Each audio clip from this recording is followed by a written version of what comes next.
గుర్తించడం, బానే అక్షరాన్ని గుర్తుపట్టడానికి నానే అక్షరాన్ని గుర్తుపట్టించి తబలా అనే లెసన్ చెప్పడం ద్వారా ఈ థియరం తయారు చేశాము.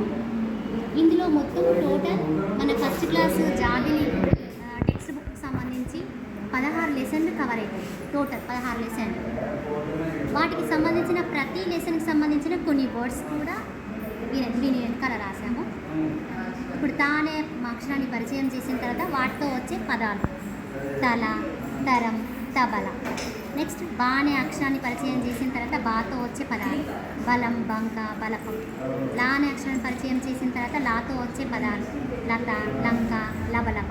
ఇలా ఇది ఫస్ట్ లెసన్కి సంబంధించి. అలాగే మనకి ఫస్ట్ క్లాస్ టెక్స్ట్ బుక్లో సెకండ్ లెసన్ ఏంటంటే కంజరా అనే లెసన్ ఉంది. ఈ కంజరా లెసన్ ద్వారా మనం కా అనే అక్షరాన్ని, సున్నాని, జాని, రాని పరిచయం చేయొచ్చు.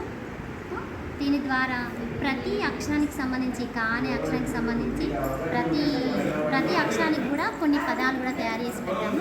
కా అనే అక్షరాన్ని పరిచయం చేసి దాని ద్వారా పిల్లలకి సరళ పదాలు తయారు చేయొచ్చు, వాళ్ళకి చెప్పొచ్చు.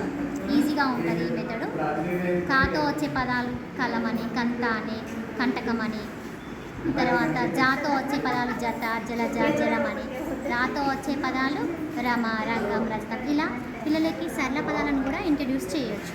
ఇలా టోటల్గా మనకి లాస్ట్ లెసన్ వరకు, కాకరకాయ లెసన్ వరకు కూడా మొత్తం కవర్ అవుతుంది.